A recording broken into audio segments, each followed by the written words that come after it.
Good afternoon. My name is Hollis Barron. I'm a member of this church and of the Holocaust Memorial Observance Committee. I want to welcome and thank you all for being here today. The Holocaust Memorial Observances of Greeley and Northern Colorado has been occurring for almost 40 years. Our events are more important than in the past for several reasons. Anti-Semitic incidents surged nearly 60% in 2017 from 2016. A study reported that 41% of Americans and 66% of millennials say they don't know about Auschwitz death camp. 41% of millennials believe 2 million or fewer Jews were killed in the Holocaust, yet it was 6 million. And 22% of millennials say they haven't even heard of the Holocaust. It's hard to tell people to never forget when they haven't heard about these atrocities. By being at our observances, you are now able to tell the stories to our youth and those who are unknowing. These events are free to the public, but they do cost money. We rely on your donations to make these events happen. There is a donation box located in the foyer just outside the door to the sanctuary. Please consider donating to these observances here today, anytime online, or a monthly donation through your bank, or perhaps you might have an old car you'd like to donate. Thank you so much for being here. And one of the sad parts about this observance is that Sam Henline, a member of this church and a member and the founder, not the founder, but the leader of the Klezmer band, passed away this year, and he meant so much to our congregation. He was so talented and such a young man. It was a tragedy that he's gone, and it's hard to miss him so much. At this time, I'd like to introduce you to Reverend Aaron Norris, the minister here at the Unitarian Universalist Church of Greeley. Again, thank you.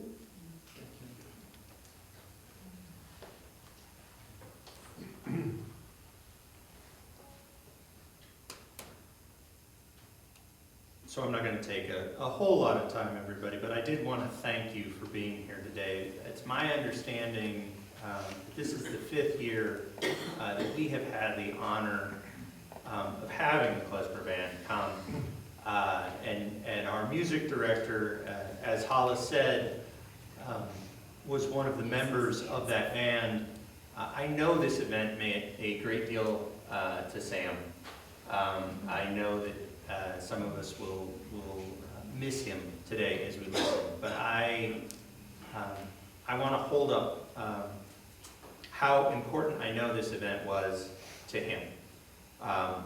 And I also realize that this year in particular as well, the Holocaust week, has had a couple of setbacks in terms of fundraising. So I want you all to appreciate the music today, and you know, I wouldn't be a minister if I didn't end up asking for money.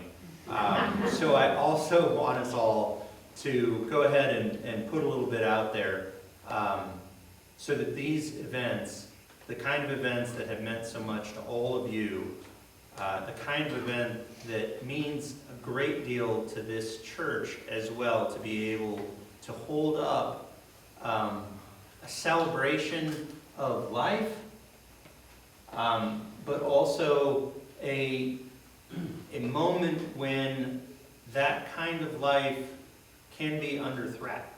And it is events like this that we come to culturally appreciate, but also understand that this is an ongoing issue. And I am looking forward to being in touch today. Thank you for coming. Thank you for coming again and again. And hopefully we get to see you again next year. I'm looking forward to today. So knock our socks off.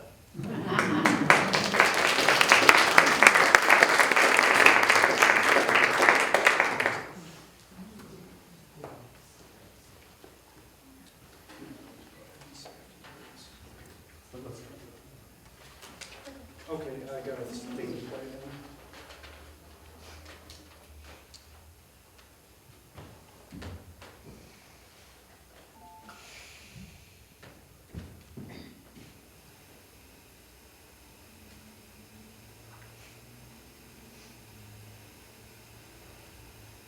So we are down one member, obviously. We miss Sam tremendously, but we wanted him to play with us one last time today. We have some of his introductions to our tunes that we will be playing because he knew how to introduce us the best. Shirley Gilbert, a leading expert on Jewish musical history, has this to say about the important role of music in the Holocaust. Music in the Holocaust served a dual purpose. On the one hand, the songs expressed the anguish of the situation. Agony, for words alone, were an inadequate vehicle. On the other hand, music was the means by which the dehumanized could maintain their humanity, the link that allowed the condemned to cling to life. This is music that is optimistic and life-affirming. As Terezi, a survivor, Greta Hoffmeister stated so powerfully, music was life. So what is klezmer music? Klezmer is a centuries-long tradition of celebratory Jewish music from Eastern Europe. Along with the devastation of the Jewish peoples of Europe, this culture of music making was nearly wiped out entirely during the Holocaust. In recent decades, it has experienced a revival. The word klezmer comes from the words Klezmer, which is Hebrew for instrument of song. Eventually, the word began referring to the musicians themselves and the music that they played. This is the music that would have been played at celebrations such as weddings. Our next traditional klezmer tune is a dance from Moldova and the Ukraine. This is Observances Polka.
I was very blessed several years ago to have been invited by Sam to join this group. and we were terribly devastated when we learned of his loss. And we were very eager and very honored to be able to continue, even without the founding and in many ways core member, to keep this beautiful music alive, in preservation of this beautiful culture, and keep his vision alive. We, of course, miss him very dearly. He was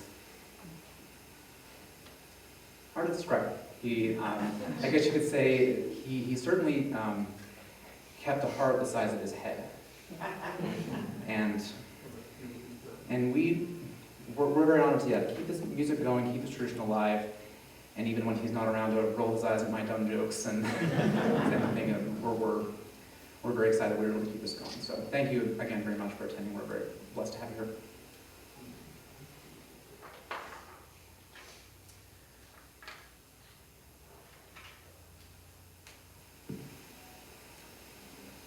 Was called Schuzen Kale Mazel Tov, which is a traditional Klezmer tune. In fact, all the music you will be hearing today has one thing in common. It was all written or collected by Jewish musicians. The question is, how do you define a Jewish person? This is a complex question that can be answered in terms of cultural background, ethnicity, religious practice, or even political identity. For our purposes today, this concert will be talking about musicians who identify with the Ashkenazi Jewish ethnic group, a European diaspora who traditionally spoke the Yiddish language. Some of these musicians and composers, for whatever reason, they converted in order to counter discrimination or for other professional reasons, but they still embraced their Jewish identity in some way. The next question is, what is Jewish music? Traditionally, the use of instruments in Jewish music was not allowed in synagogue or temple, perhaps going as far back as the destruction of the Second Temple in 70 AD. Instead, Hazanim, or cantors, always men, would sing prayers during services. Originally, they were instructed to sing in unison. This practice is known as B'kol Echad, meaning in one voice, which springs from the Jewish concept of monotheism, one God and one voice. At its core, Jewish music has always been about the melody above all else. In 19th century Russia, Jews were allowed to join military bands, and something was very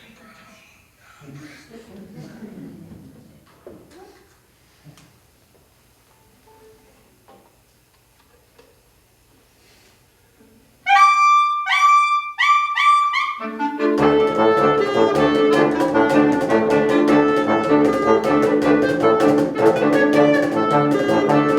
you.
instruments of all kinds and incorporated them into their musical traditions. This next song is a military march called Varsha, which translates as Warsaw.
Relationship with their German cultural history.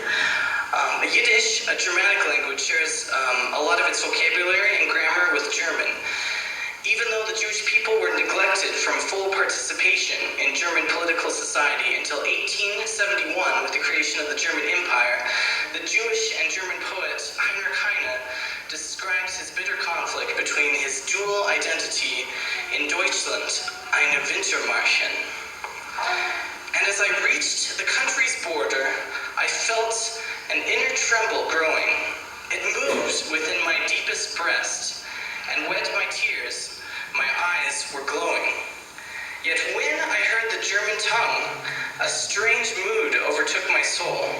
It seemed as if my very heart, though bleeding, filled with joy, was whole. Born in 1797, Heine is a prominent figure in German Romanticism, and his words have been set to music by Schubert in his Die Lorelei, Schumann in Dichter Liebe, and Liederkreis, and even the anti-Semitic Wagner based his opera Der Fliegende Holländer off of his work. Despite being a convert to Lutheranism in 1825, Heine's books were ultimately banned by Nazis and burned.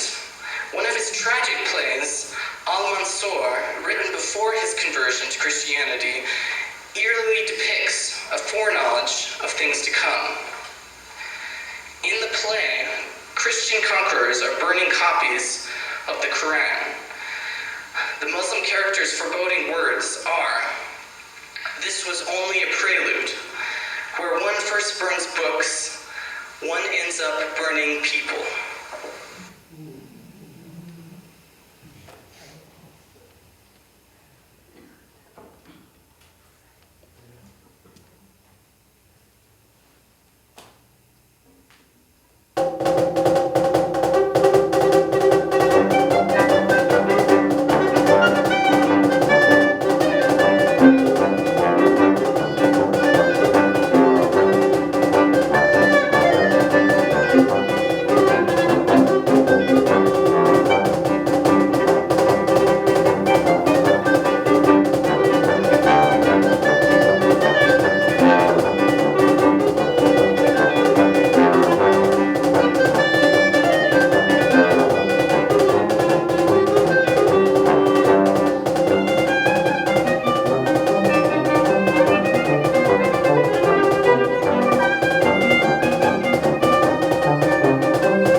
next tune that we have for you guys folks is the Bacchanals Cosidos. The descriptor cosido or cosido implies it was instrumental. Klezmer genre practiced primarily by Mizrahitic Jews, apparently as a cultural response to the dancing of actual Hasidim. But this distinction may have become blurred when Hasidic Rebs and their Hasidim danced to the same music played by Klezmer. Musically, one of the hallmarks of the cosidal corpus is performance at the lower range of tempos for Jewish dance music, generally andante and moderato. And following that, we'll be playing Kut Shemai.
So the next tune is Der Gassen Neben, which translates into a street tune or a street melody. These kinds of tunes were typically played to accompany the bride, the Kale, to the wedding ceremony, or from the wedding ceremony, which is known as the Hupe. And it was also used to accompany the in-laws as well, the Mekutonim. We'll go ahead and play Der Gassen Neben next.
traveled to the city of Vilna, Poland, located in modern-day Lithuania. Up until 1939, a vibrant Jewish community of 60,000 enjoyed a rich cultural life that included several literary organizations, sporting teams, and religious and social institutions. That year, the Soviets invaded and gave control of the city to Lithuania, a move that increased the anti-Semitism towards the Jewish members of the community. In June of 1941, the Nazis invaded and captured the city, and 5,000 Jews were immediately murdered, and a Jewish ghetto was established, confiscating all means of communication, rationing their food, initiating curfews, and forcing all to wear a star armband.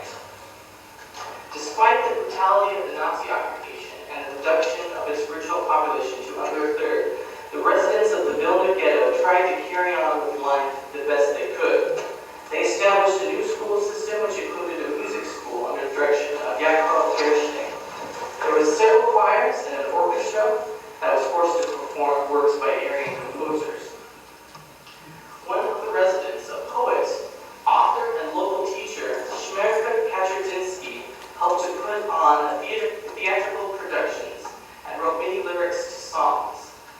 In 1943, after the death of his beloved wife, Barbara, Kaczorzyński wrote a song entitled Thrilling, or Spring.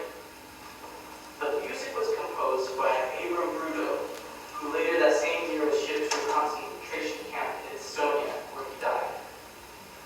In the song, a man is seeking his beloved in the streets of the ghetto, but he cannot find her.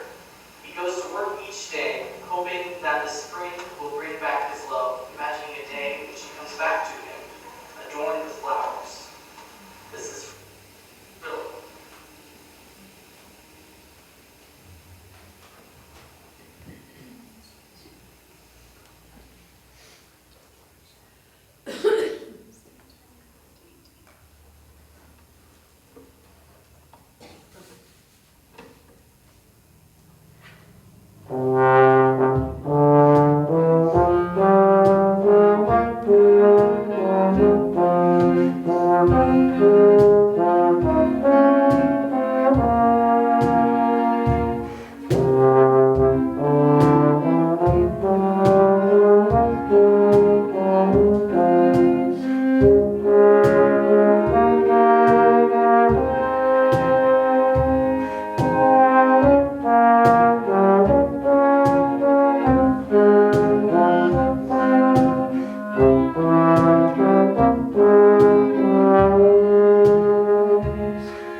Why for me there's only a well of tears?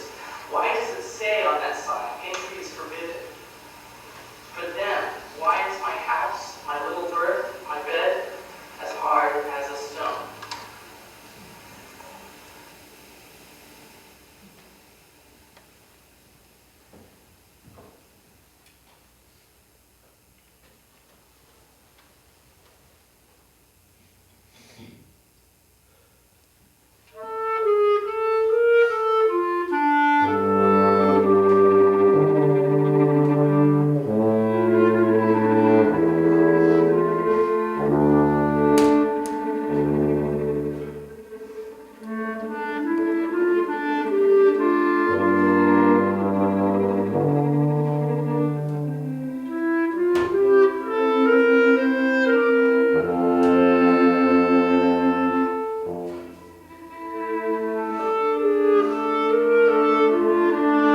survive.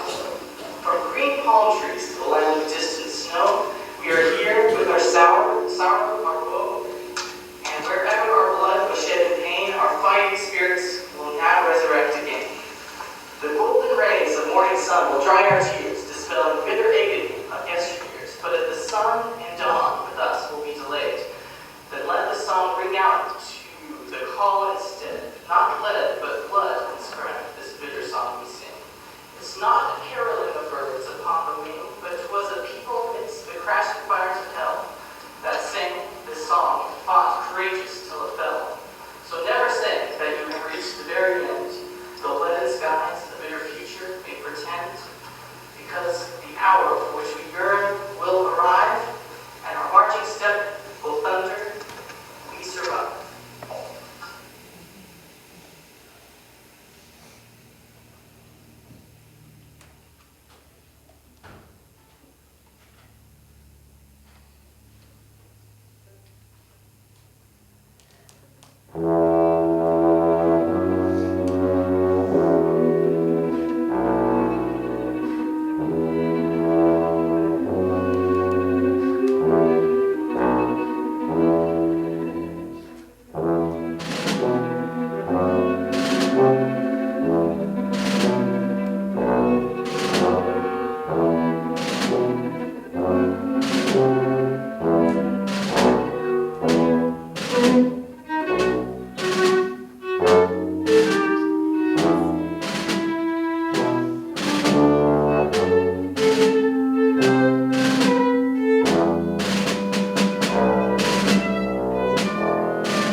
Approximately 6 million Jews died in the Holocaust, but a few were able to get out of Europe before.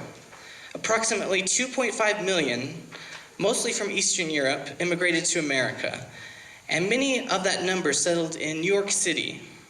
With them came many musicians. Thus the tradition of Klezmer was able to survive in the New World. Hier Lau Frelix became a popular hit in America, where it was set to the English lyrics, "And the Angels Sing."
going to play for you folks is Ropeschister Negan 2. It's named after the city that it came from, Ropeschister.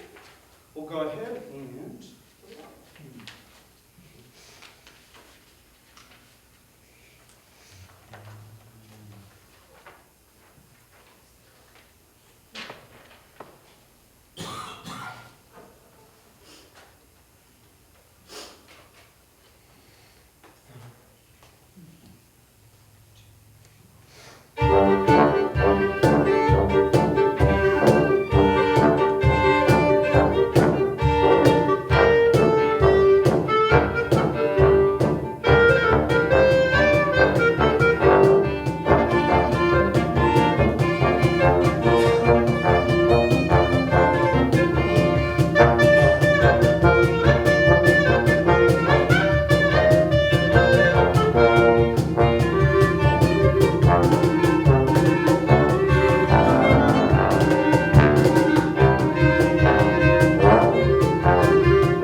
Remember, dear ones, what you learn here. Repeat and repeat. Yet again,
last tune that we have for you folks today to close out the concert is Mein Stettel Belz, named after the town Belz.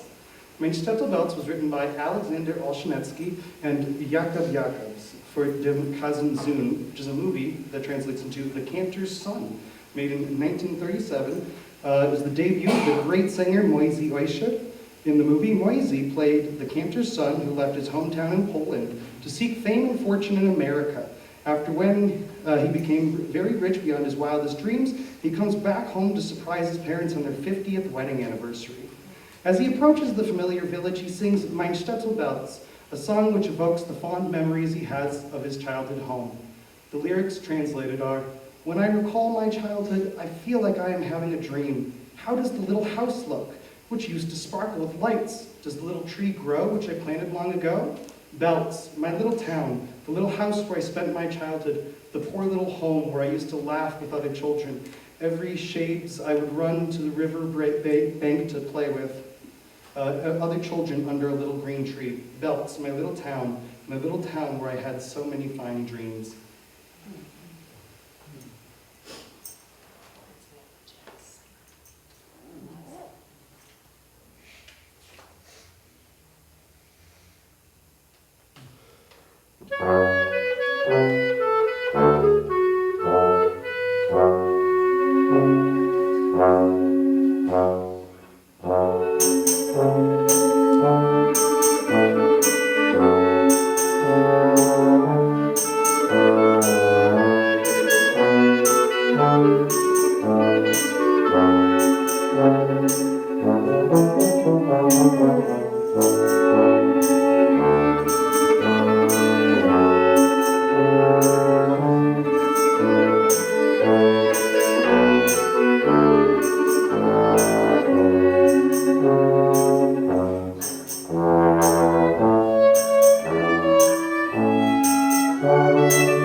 Before you all go, I'd like to thank the band once again for carrying on without Sam and being here today. And if you could each introduce yourself, that'd be wonderful.